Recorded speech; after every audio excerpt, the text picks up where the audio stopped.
Welcome to Shattered Reality with your hosts Kate Valentine and Fahrusha. Prepare to have your paradigms shifted and your truths questioned. And now, Shattered Reality. Hey, Kate. Hello, Fahrusha. How are you? I'm doing pretty well. And here we are again in the Yeah. summertime. Now Yeah. it's the summertime. Certainly and is. we're here on Shattered Reality Podcast. Mm-hmm. And do you want to slate the date? Today's 7/11.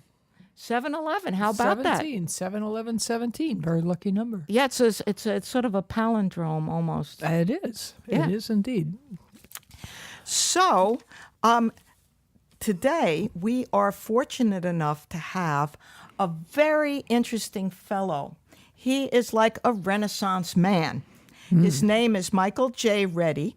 He is a PhD. He has done medical and cognitive research at the University of Chicago and at Columbia University, where he also taught. His PhD is in cognitive linguistics of the English language from the University of Chicago. His Bachelor of Science is from the University of Santa Clara in philosophy and physics. In addition, he had a 7-year apprenticeship in shamanic healing and worked with a person who is a big favorite of mine, Sun Bear. And before Michael gets off the phone with us, I have to ask him about an experience that I had with Sun Bear once.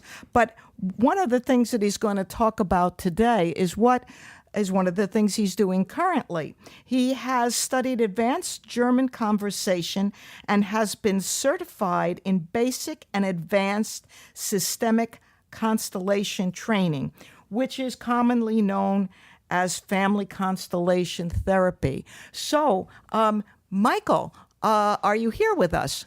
I am, and glad to be here. Thanks, Michael. You don't mind us calling you Michael. I mean, we both met Michael on a personal level, Yes. so I've taken the liberty of calling him Michael. Is that okay with you, Michael? That is just great. But and he's also Dr. Reddy, just so you know. Yeah. Anyhow, tell us about the songs that you're going to sing. At least tell us about the first one, and then we'll talk about the history of the second one, okay? About 4 years ago, Bob Schwartz and I, Bob is executive director of the Association for Comprehensive Energy Psychology. We formed a duo and started writing and singing songs to introduce keynote speeches at the yearly conferences of the Association for Comprehensive Energy Psychology. And we've done this at ION's conference, and I also did this recently at the Society for Scientific Education.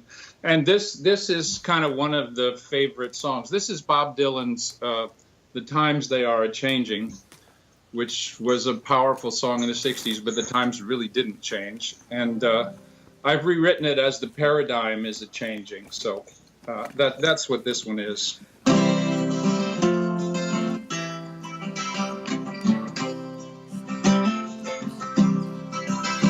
Come gather round, skeptics, whatever your stand, and admit that the evidence soon will be grand. From the body flow energies that you cannot ban. They're wireless, they're psychic, they're subtle, so you might just as well pull your head from the sand. For the paradigm, it's a change.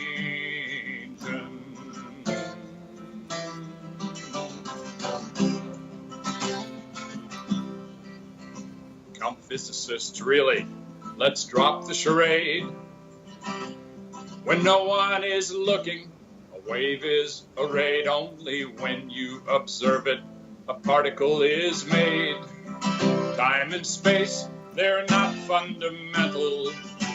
You might have to let consciousness join the parade. For the paradigm, it's a change.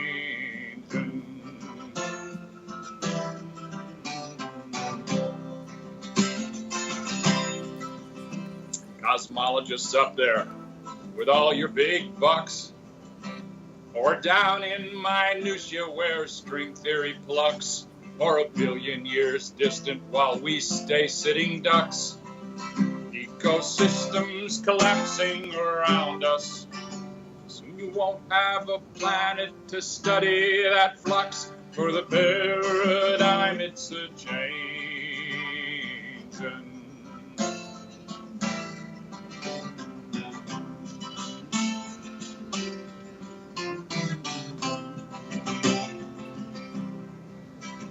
Come mainstream, come media, it's time to wake up.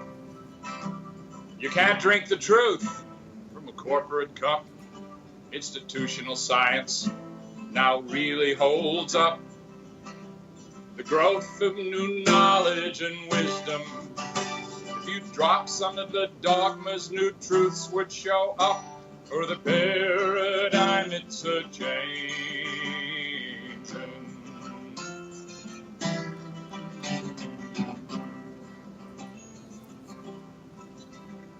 But who are we here now on others to pound? Not everyone sees yet the new things we've found. On the shoulders of giants, we sing this new sound. And all have their place in the music.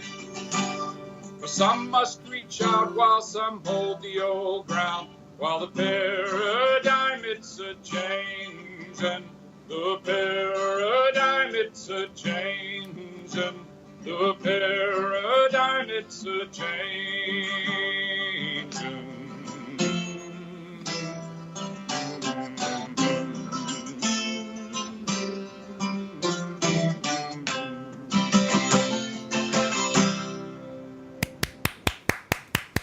Bravo, bravo. Thank you, Michael. That's very nice. So that that's a really interesting take on the paradigm shifting that we talk about so much on Shattered Reality podcast.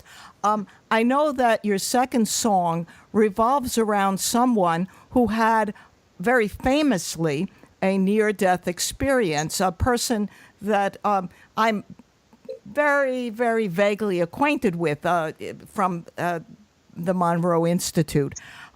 So maybe you'd like to just encapsulate the story of who it is? Yes, certainly.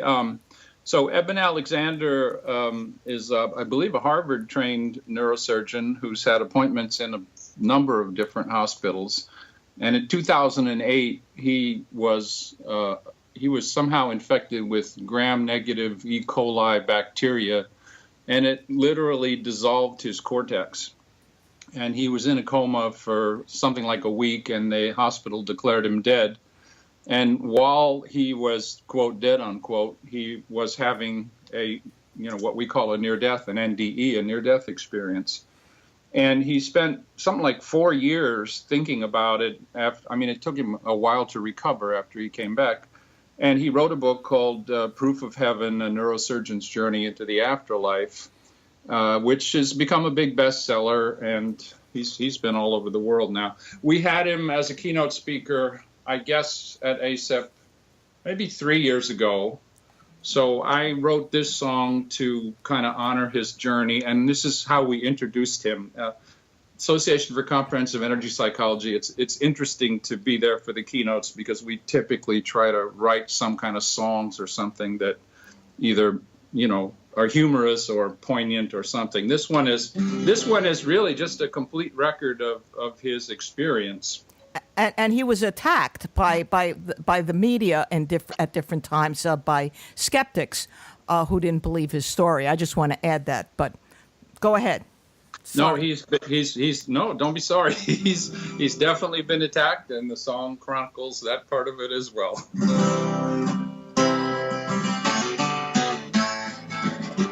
Now, hold on, I have to just shift my. Here we go. It started one day when my brain sort of died. On account of some virus, my cortex got fried. I went to this dark place and then towards the light. Some girl on a butterfly flew to my right, singing consciousness, consciousness, oh, how can this be? what's going on. My body was stuck 7 days in a bed. The hospital said I was most likely dead. But just when my family was saying goodbye, I opened my eyes, looked around, and said hi, singing consciousness, consciousness, oh, where am I now? Still, I think all is well. That's exactly what he said. I recovered quite slowly and started to think, if my cortex shut down, then there's some missing link. Maybe my brain's not the source of my mind, but more like a filter for light unrefined. Singing consciousness, consciousness, oh, what am I really? What are we really? Well, I researched and pondered and wondered and frowned. It seemed like my worldview had turned upside down.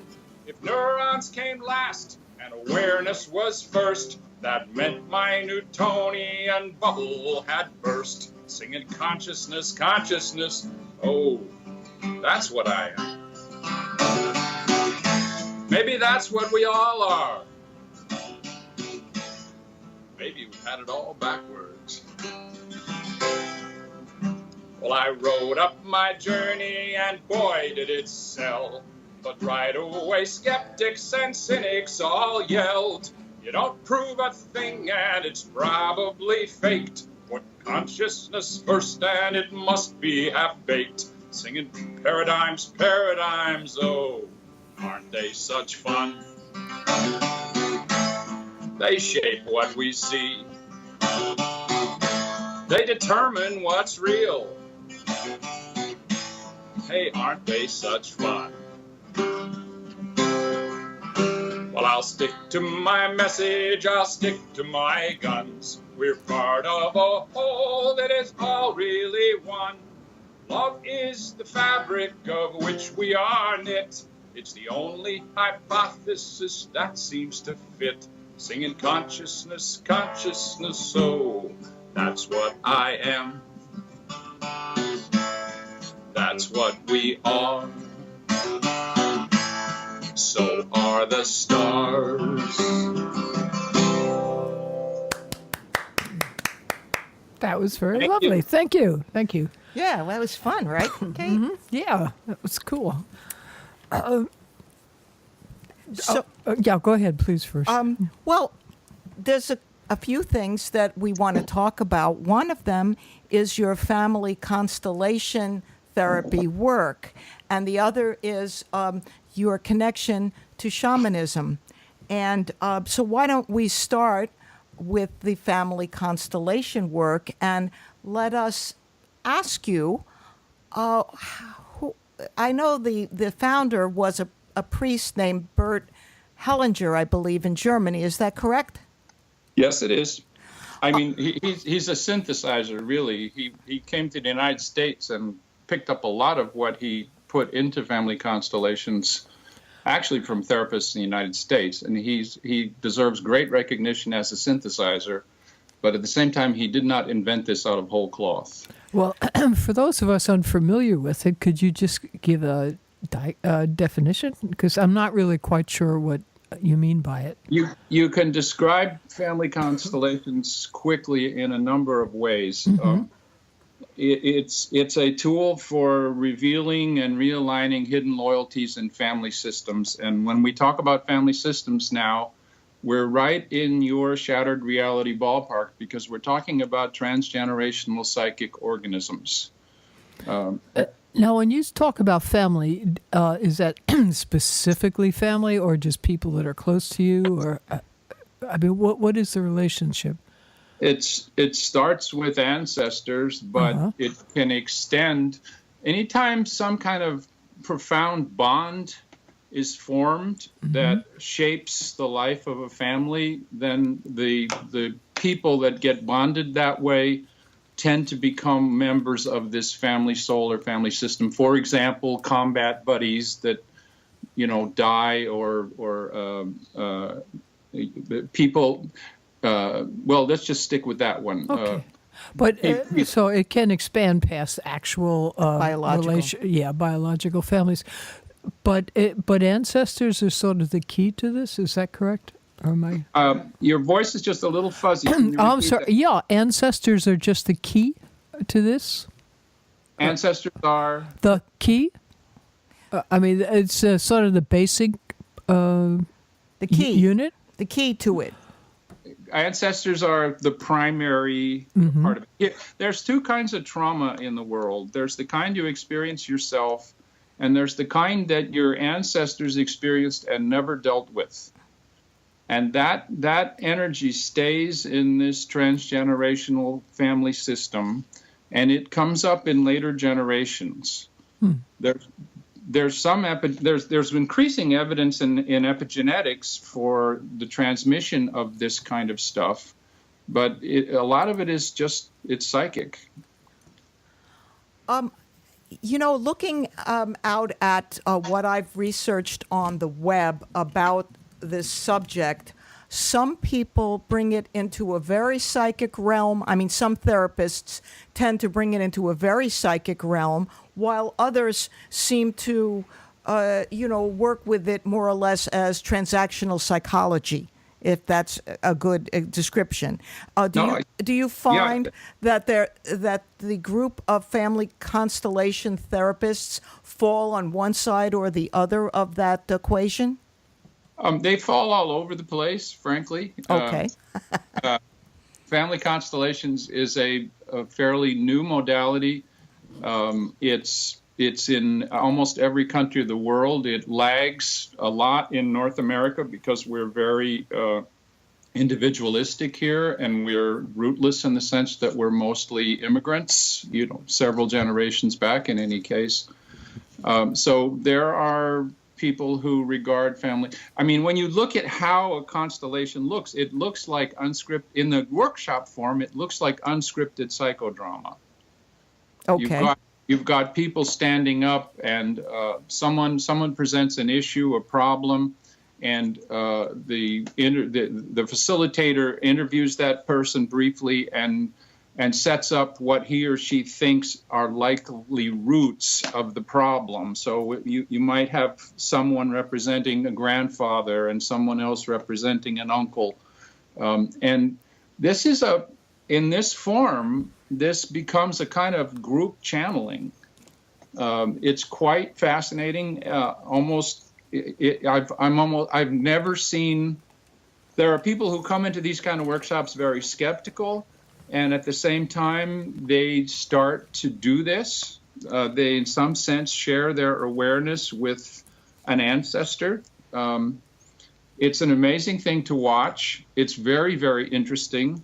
And what we're trying to do is to sort out the fates of I hope I'm not going too fast, but we're trying to sort out the fates of the people in the family. If my grandfather was teaching explosives, he wasn't, but if he was teaching explosives in World War I or something, and a faulty grenade blew up and it crippled him, and he came home, instead of being a hero, he came home kind of a buffoon because he was an instructor and he couldn't even handle a grenade. It wasn't his fault. And then I may well be somebody as a grandson who has a lot of trouble giving public speeches, because in my inheritance is a kind of sentence that says public speeches can cripple you. Did that make sense? Did I go too fast? Only it made sense, but only I think where there was a little missing link in there was that the grandfather was giving an instruction in the form of a speech to a group of soldiers, is what. Yeah. Yes. So that part was missing. But other than that, I think that we've gotten it. Now, one thing I want to say right off the bat, and that is that Michael has a book, Dr. Michael Reddy, Health, Happiness, and Family Constellations, How Ancestors, Family Systems, and Hidden Loyalties Shape Your Life and what you can do about it. You is emphasized. So, It is. Perhaps you'll tell us how you got into this. In 2008, I developed sensory neuropathies in my feet, kind of out of the blue. And they got really bad, and I tried about 5 different alternative therapies, acupuncture, and I had a regular therapist, homeopathy, and nothing was working. And I finally went to mainstream medicine, which I am loath to do, but I did. And they just put me on some kind of stuff that I had to get off of. It didn't really help. It was some kind of I can't think of the word. Steroid? It was medicine for psychological problems, anxiety medicine. And so Wait, your feet hurt and they gave you anxiety medication? they don't know what to do with what they call idiopathic neuropathies. Oh. Did they try gabapentin at all? I didn't. I'm sorry. Okay, so your feet were bothering. How? Now, when you say your feet were bothering you, I mean, obviously there can be really serious pain like plantar fasciitis and so on, which I've had, and is no joy, and there is absolutely no treatment for it other than time. But, I mean, what was your pain like? It was like your whole foot hurt, or you couldn't walk, or? It was the hot or cold stingy burnies. Ah, okay. And they got really bad, and I wasn't sure I even wanted to live anymore because Vicodin and other things like that didn't really help. And it was constant. It came in spells. The spells would last 18 hours or so until I was exhausted. Ooh, that's pretty long. Yes, it was long. And wow. I read a book that said that this might not be mine, that this might belong to an ancestor. And it suddenly dawned on me that my mother had told me that my father had terrible trouble with his feet in the Pacific in World War II. Mm-hmm. And I just had this big flash, and I got somebody to drive me down to South Carolina in a workshop where the guy that had written the book was leading the workshop, and I had this constellation in which I basically gave back. My father became an alcoholic, and he never dealt with his experiences in the war. There was no help back then. Do you understand me? I mean, right. AA barely existed then. Right. And I had kind of a mystical experience, and I actually ended up taking a walk in a graveyard after this constellation, and had. It's hard. I mean, it's written in the prologue of the book. It was a very profound experience, and I just felt this. Honestly, the truth is, I felt all these people in these graves saying to me, "Listen, you need to stay on the planet and learn how to do this and try to help." Mm-hmm. Cool.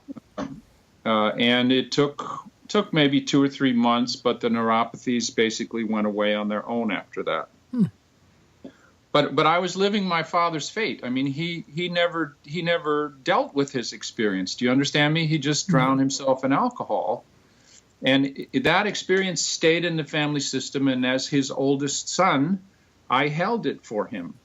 It's a bonding that happens, I think, when you're very, very little, very, very young.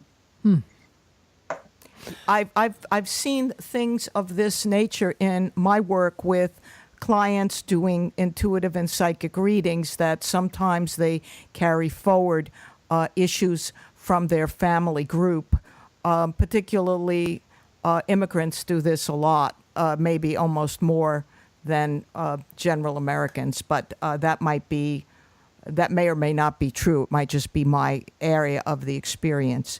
That being said, perhaps you would like to describe how a session with one person might go. In other words, I understand from your book that there are generally a group of people, anywhere from 6 to 30 people, that gather in a circle. It is a type of group therapy, we'd have to say. But what sets it apart, and how does it proceed? Well, this comes in two forms. The one of them is the group form, and it looks like unscripted psychodrama, basically. The other way is in private sessions.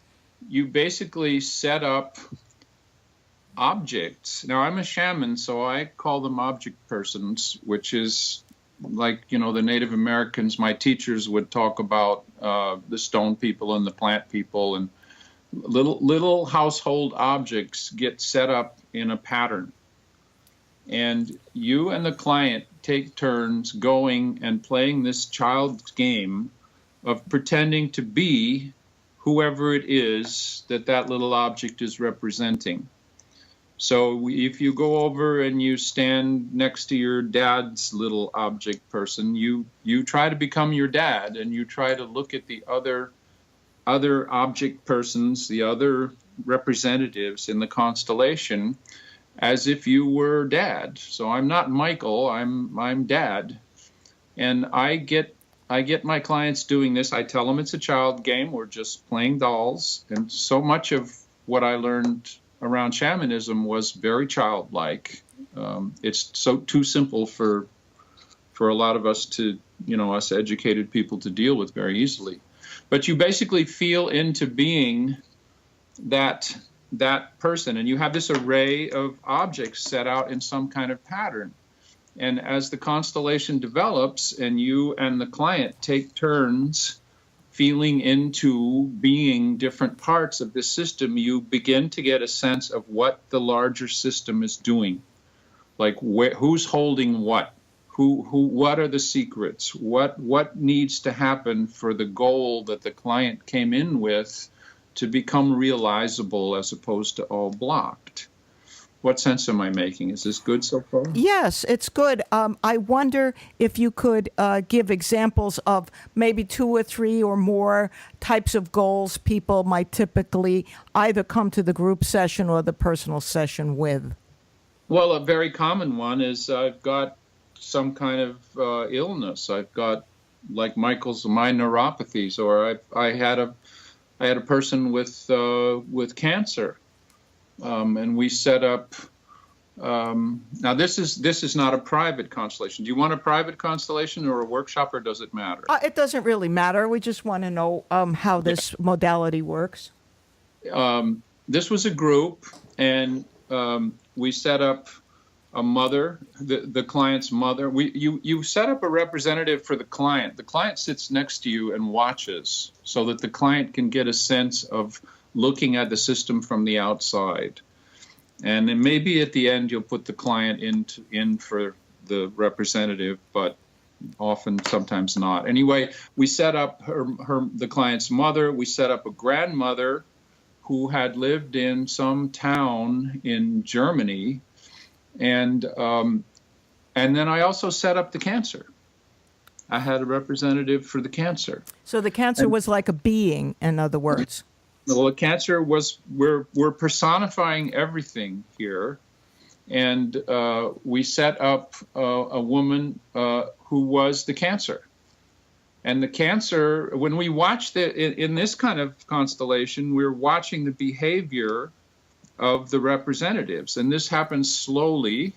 It happens without a lot of words in some cases.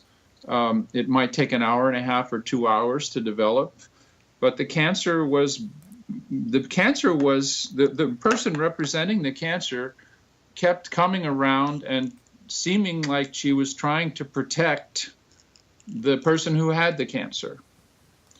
And so, of course, we start to ask, what is this disease doing? What is it here for? And in this case, this went back to this town in Germany. I don't know if I can remember all the details, but there was the grandmother. Something happened to the grandmother in Germany, and she was very, very, she was ostracized and, sort of cast out. And the cancer was trying to somehow get the grandmother, deal with the issues that the grandmother had never dealt with. I don't know and this is kind of hard to talk about, and I may not be making as much sense as I would like, but the resolution of this was, in fact, that we had to go back and, I mean, this gets complicated, folks. We had to go back and help the soul of this grandmother who had suffered greatly and had never had any help with it, never had any clarity around it. Should I keep on going? Or? I was just thinking the person who had the cancer had no direct connection with the grandmother. Correct? I mean, she had already passed on. She had passed on. And this woman was very bonded to this grandmother. Oh, she was. She knew her, in other words. They were. That was her favorite ancestor. Okay, I mean, but did she? The woman was alive at the time she knew her, or not? The grandmother was still alive when this person who had the cancer. Well, the person who had the cancer was in her 60s, so the grandmother was gone at this point. Right, but as a child, this woman did know the grandmother. Yeah. Okay. So you sort of have to have. It can't be like a distant ancestor that you never met. It might be. Oh, okay. Honestly, it might be. But she had a close bond to this lady that was ostracized and was suffering and couldn't really resolve that issue. Was she being shunned, like in the typical European manner? This was breast. I'm trying to remember this. This was breast cancer, I believe, and this grandmother had a child out of wedlock and been ostracized, and the connection was around. Maternity basically was around. Okay. But what we're trying to do, this gets into what happens after people die. I mean, I think as you guys probably have talked about, people don't just disappear when they die. Their souls, if they have entanglements, if they've got children and grandchildren who are carrying their fate, who are living lives where they're walking around and instead of experiencing their own life, they've got a huge block that really belongs to a grandparent, then that grandparent doesn't seem to go all the way into the light. That grandparent seems to stay in the astral or mental, whatever. I would guess those, if you want to talk that way. And what we're doing in the constellation is lending our consciousness, lending our bodies, lending our physical and etheric bodies to these deceased people that aren't present, and helping them accept what happened to them and giving them some support and comfort around what happened to them, and thereby trying to free the client from carrying it for them. Carrying the burden of the ancestor. Yes, exactly. And you seem to have success with this, obviously. I mean, it doesn't work all the time. In Right. this case, it did. The cancer disappeared within a couple months. I have to say, to be honest, I believe it came back 2 or 3 years later, and I wasn't involved in that, but it did go away. There are a lot of uncanny successes in this work. People are doing this all over the world, literally all over the world. It's still very, it's not very organized. People kind of, there's no professional society in the United States yet or anything like that. There's one in Europe, the International Systemic Constellation Association, but it's fallen to pieces a couple times and then put back together again. It's still very new, and Bert Hellinger is a kind of he's kind of like a mountain man. He explored. But he's not a great example for therapists to follow, and he's not going to build roads for people. Do you understand me? He's not going to help people get to the place that he's gotten to. Let me ask a question about what do you do if there's somebody who has no family or very little family and has one of these problems? Yeah, okay, so I worked at one point with a Korean War baby. And if you know what a Korean War baby is, it's during the Korean War, there were all these parentless children who were shipped over to the United States. They were orphans, and they were called the Korean War babies. So I did a constellation with a woman in her 30s several years ago who was a Korean War baby. And, we didn't really know anything. And we just knew that she had an adopted family, and we weren't interested in that at this point, though in some cases we might be, but we weren't. So we set up, and this was a one-to-one constellation. We set up an object person for her birth father and one for her birth mother. And we took turns and went and stood and felt in to the father and the mother. And you get all kinds of different reactions. This is a form of channeling. And the reaction we both got without comparing them, I don't tell them what I am experiencing. I usually let the client tell me first because I don't want to impose, I'm the authority and I don't want to impose on them. But we both felt that both parents were very, very interested in this person. They were not, it's like they didn't get rid of her willingly or anything. And at that point, the client remembered that the only fact that she knew, and we hadn't said anything about this before, the only fact that she knew was that they had left her in a trash can right by the police station. And the client had always felt like this meant that they had thrown her out. And in the course of this, feeling into the parents and feeling the energies of the parents, there was this huge cognitive shift in the client. It was like, oh my God, my parents loved me deeply and they could not take care of me. And the best they could do for me was put me where they knew the police would find me. And she walked out of that constellation in some sense. Now, is this fact? I don't know. But it changed her. Does that make sense? Yes, it does. It makes a lot of sense. She suddenly felt that she had been loved in a tragic and difficult situation. It made all the difference in the world to her.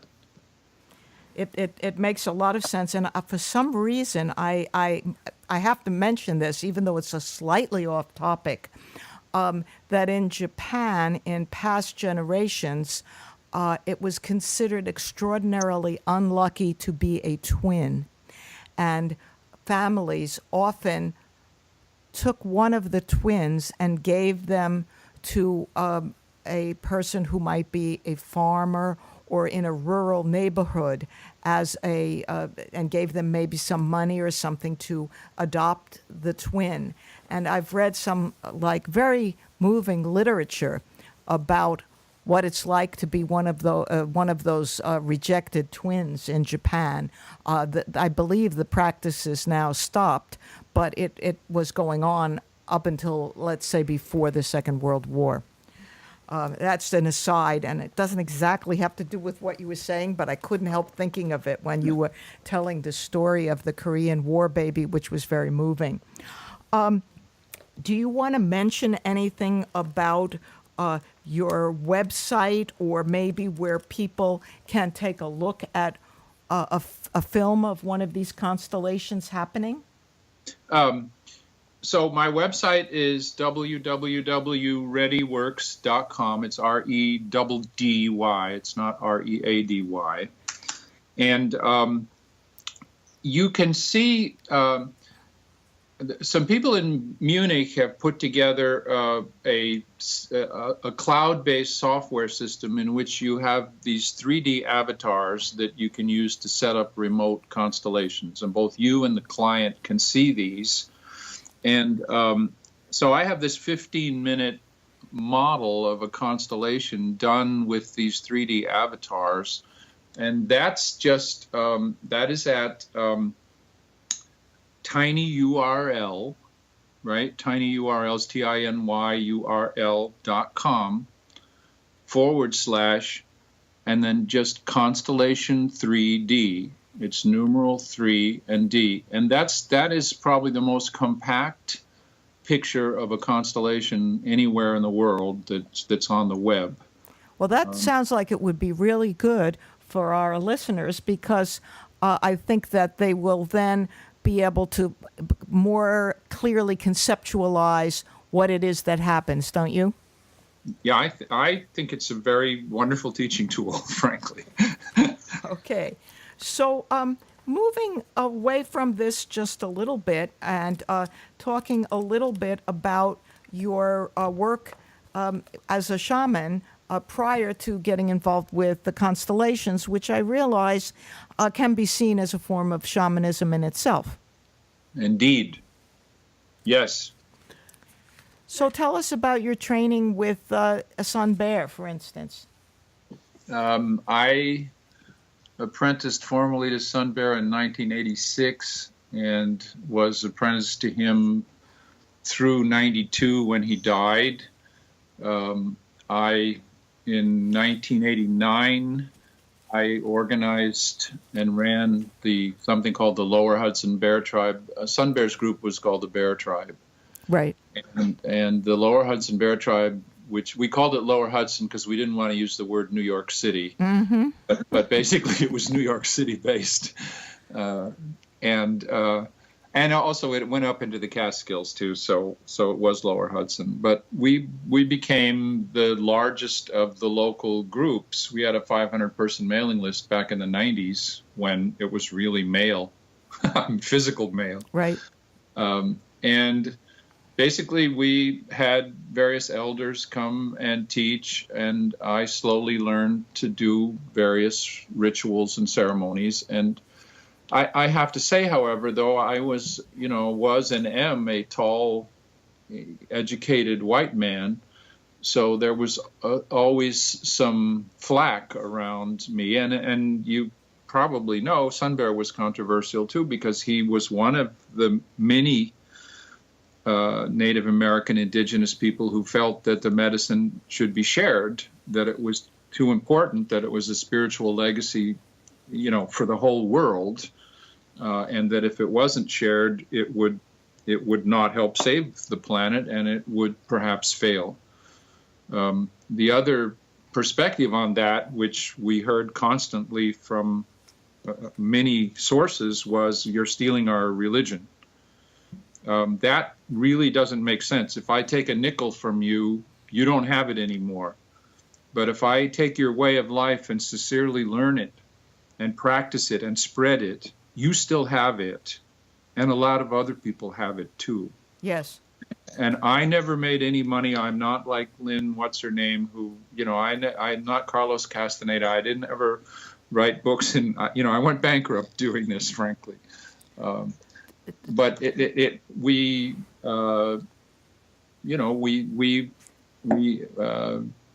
brought a lot of elders. And some of them, I can mention, and others don't want their names mentioned in conjunction with either me or Sun Bear. Okay. Because there was just, we were called the plastic medicine people. Oh dear. May I ask you if there were a lot of Vietnam vets involved in this group, this Lower Hudson Sun Bear group? There were some. I wouldn't say a lot. I can think of 3 offhand. Okay. When in the 90s, I was a student at Jiva Mukti Yoga Studio, run by David Life and Sharon Gannon. They had every once in a while, every couple of months, or maybe as often as once a month from time to time, a guest come to their yoga studio, which was then on 2nd Avenue around 9th Street. And one evening, they had Sun Bear there. And I went to this gathering, and I was interested in what he was doing. And he had a nice evening with some chanting and drumming and some other stuff. And he asked everybody to stand up and say where their ancestry was from. I never understood why he wanted to know that, but he did. Then I liked it. I thought he was a very decent individual, a very heartfelt and decent individual. But I really didn't know what to think beyond that. But when I got home from that event, Other people were going to be going out, but I don't know, I didn't have the money or I didn't have the time or whatever. And I kind of missed going out with the group. But I came back home, and all of a sudden I found myself running around my living room in circles, just running around. I had to do it. It sounds sort of crazy, but it was as though this energy was transmitted to me in some way that I cannot to this day explain. I mean, I can explain it, but I can't really say for certainty that that's what happened. But this is not my my normal way of acting. I don't generally run around my living room kind of in circles, sort of whooping it up a little bit. And it was no music, nothing. I do dance and I enjoy dancing, but this was just hours, at least Really? 2 hours of running around in a circle, basically. And I'm not generally hyper. Can I ask you a question? Sure. So how were you feeling as this happened? A little bit excited, a little bit just filled with energy. Really, it's all about energy. I was filled with energy. I did not feel unhappy. I wouldn't say I felt in any way sad, but I wouldn't say that I was exactly joyous, but I was more on the positive side of the needle than the negative side of the needle. But I just thought as a person who obviously knew Sun Bear, you might be able to shed some light on this conundrum of mine. Well, I mean, a couple things come to mind. May I ask you another question? Oh, yeah. Which hand was towards the center of the circle, your right hand or your left hand? Do you remember? You know, I believe my right hand was, but to say that I knew that I know that now, 20 odd years later, would be saying too much. You know, almost all indigenous societies dance around a fire. You can go to neo-pagan festivals to this day, and you'll get big fires at night with a lot of drummers and a lot of dancers, and they're typically moving sunwise, that is to say, with their right hand towards the center of the circle or towards the fire around the circle. So the form, I mean, the first thing that strikes me is the form of what you were doing is an indigenous dance form. I don't know. I mean, were you really running, or were you were moving quickly? Yeah, I was moving quickly. I went from, I think sometimes I was actually running, but I don't, you've seen me, Michael, and you know that I'm not exactly swift in my movements. So I wasn't really fast, running fast if I was running, but it was, I felt compelled to do it. And this is not my normal behavior. I am by and large very spiritual, but not a joiner per se. And it was an unusual experience for me. Let me say that. One more question? Sure. If I as long as I get to say no if I don't want to answer. No, go ahead, Michael. What is your ethnicity? What is your ancestry? Northern European. Okay. I'm unfortunately not any Native American at all. As far as you know, the people at the genome testing thing tell me. Well, there's two ways to look at this Native American thing, right? I don't think that the souls that were incarnating into Native American bodies 200, 300, 400 years ago are the same kind of souls that are incarnating into Native American bodies now. And I don't know what sort of past life stuff you have, but you were doing an indigenous dance form somehow compulsively, and I find that first of all fascinating, and you know we'll see if I can't feel into that a little bit. Okay. I practice. I do something called slow intuition. People ask me questions about a dream or something, and I say, well, give me a little bit. Sometimes that means sleeping on it overnight. I sit on these things like eggs, and they hatch. The symbols hatch out. Indeed, indeed, I do know what you're saying, and I just wanted to throw that out there because of my one connection with Mr. Sunbear there, who is no longer with us, I believe, and sadly missed. Well, I mean, you obviously were energized, and second of all, you were moving in a sacred circle. Yes, yes. So that much we can say.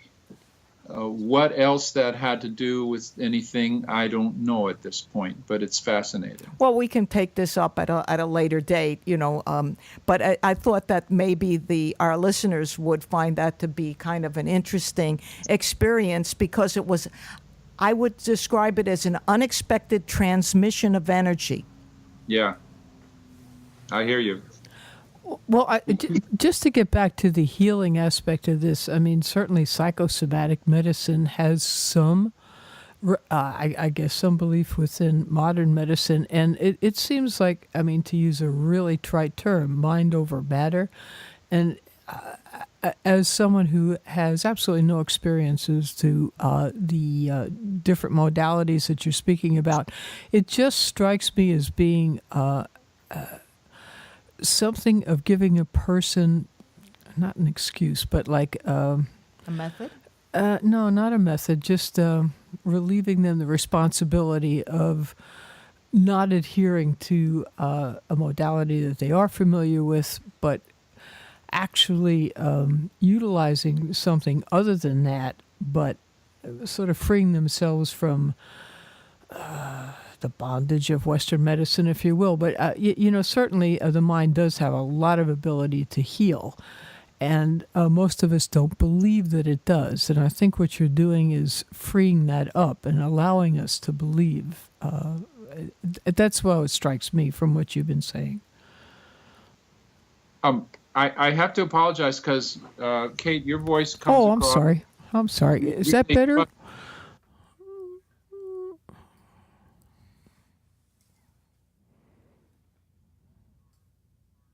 Let me say this. I think that people's belief systems are very powerful in healing. Right. The placebo effect has gotten to the point now where people are realizing that they need to study it, and that it. So and I work with people. I work with some people who are very much into mainstream medicine, and then I am. I try to help them with that, and I try to help them avoid the structural problems of mainstream medicine, like, too many cover your ass tests and things like this.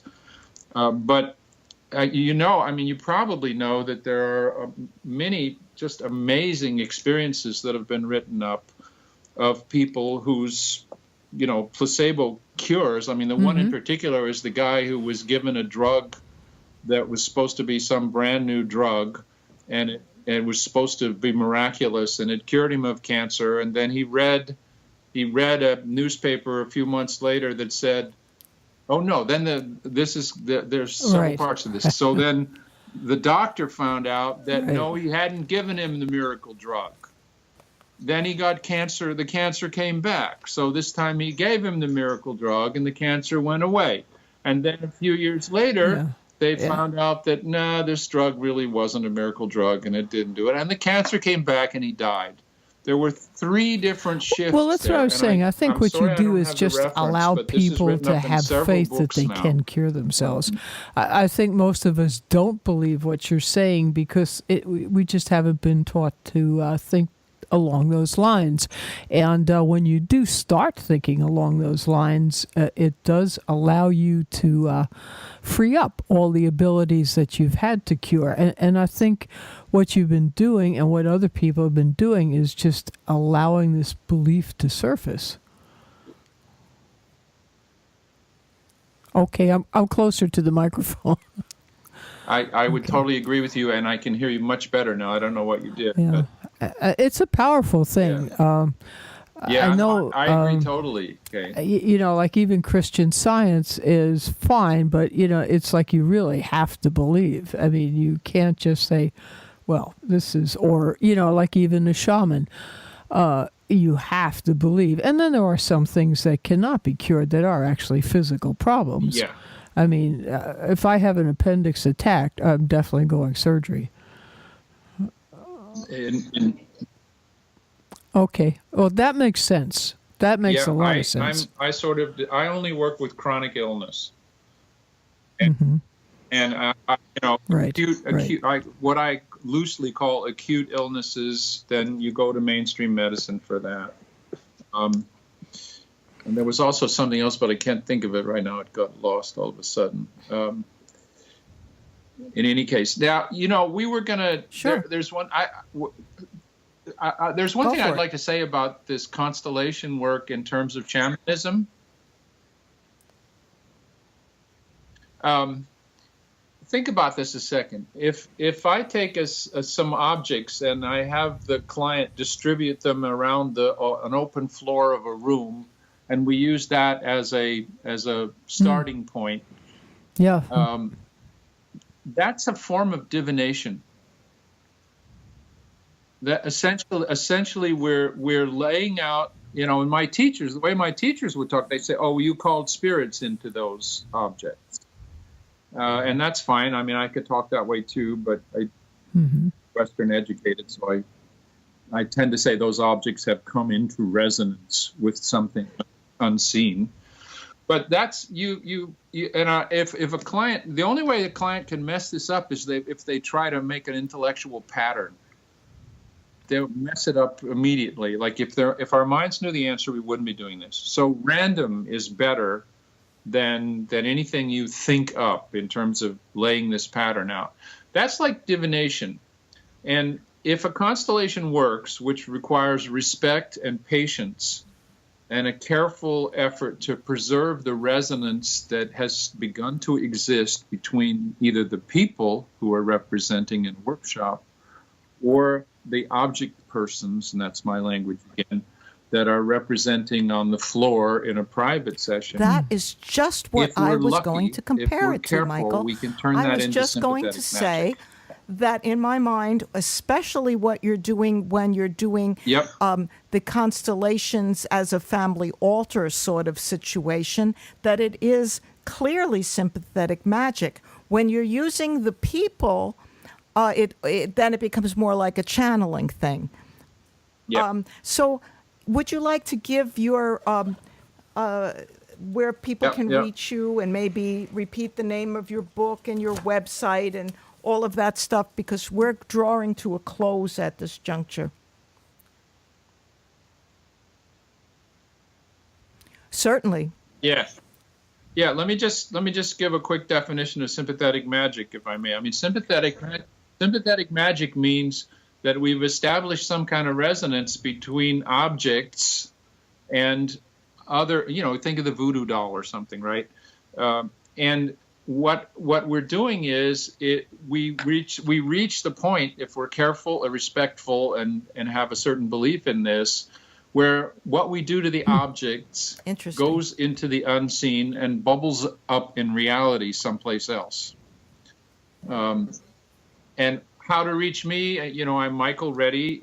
You can always call me on the phone at 610-469-7588.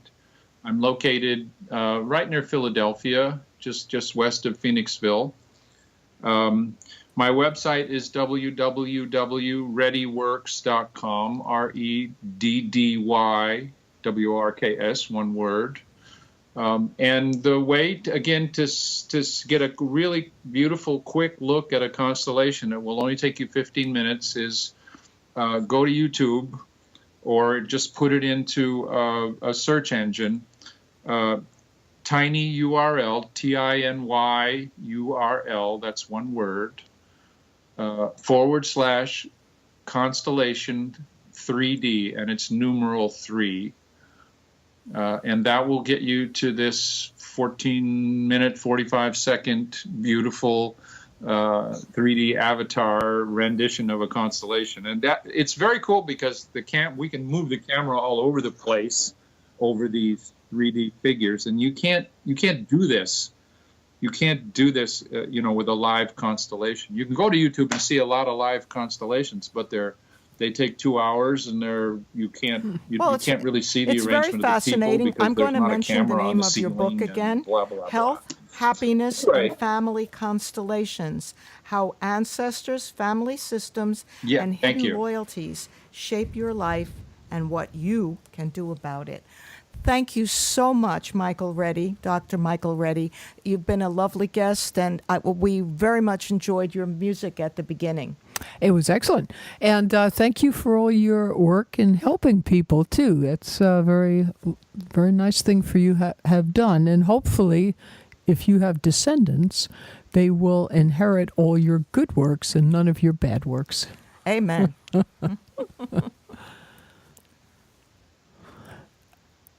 Oh, I'm right here. I can't be any closer. Well, maybe you'll have to hear the nice words that Kate has said to you when the podcast airs in a day or two.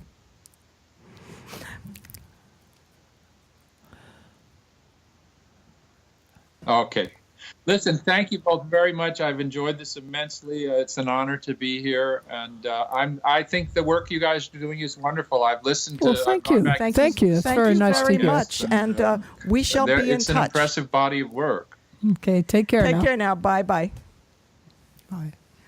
Wow, it was very interesting. Okay. Wasn't that an interesting show? I really, it was a little bit complex, and I hope that our listeners look into it and because it's too complex a subject just to brush over. You have to actually look into it and read about it. But it's nice to be aware that it exists, and that's the important thing. Yes, and maybe it'll help somebody out there. And maybe they'll look into just what Michael was speaking about by looking at his website and going to the URL with... Or getting his book. Let's push the book. Well, push the book. Health, Happiness, and Family Constellations. Yeah. How Ancestors, Family Systems, and Hidden Loyalties Shape Your Life and What You Can Do About It. Michael J. Reddy, Ph.D. And I wanted to ask him, now that it's done, unfortunately, I remembered that I wanted to ask him about a constellation where an ancestor prior to this had been unknown to the person, aside from just the Korean War baby one, which, I mean, she knew she had a mother and father. So, but where something came up. But we'll save that for next time. Speaking of next time, Ms. Kate Valentine. Yes. Our next show will feature two accomplished ladies. Okay. One of whom is Nancy Smith, who works with the International Remote Viewers Association and who has also attended the Monroe Institute. And she's attended classes that I've taken with Russell Targ. And all of a sudden, I can't think of the man's first name. Dean Reddy? No, not Dean Radin. Schwartz of the Schwartz Report. I can't think of his first name. Well, but Mr. Schwartz. Mr. Schwartz, yes. It's just weird. It's old age, I think. But in any case, Nancy... Or maybe an ancestor blocking you. Maybe. Nancy Smith. Nancy Smith is coming on and talking about, amongst other things, remote viewing and dreaming. And then we have one Lucina Stone, who has written a book called Santa Muerte. And she is a regular listener to Shattered Reality podcast. Didn't we have someone on with Santa Muerte? Well, we did have two people who discussed these things that go on in Latin America, one of whom was Andrew Chestnut, who is a professor of religion at a university in Virginia, the name of which currently escapes me, and the other of whom was C.M. Mayo, who was talking about Spiritism and the Mexican Revolution. So while these things are not quite the same, they do feed into this, and I can only hope that Miss Lucina Stone, who is our regular listener, was somehow inspired by our podcast in some of her fictional writing, which is quite impressive. So she's going to be in on the show in the second part of it, which is our listener's corner. But in this case, our listener is very accomplished. Certainly. Most of them are. Yes, they are. So I think that's it for today. Okay. All so right. Goodbye Bye from Shattered Reality.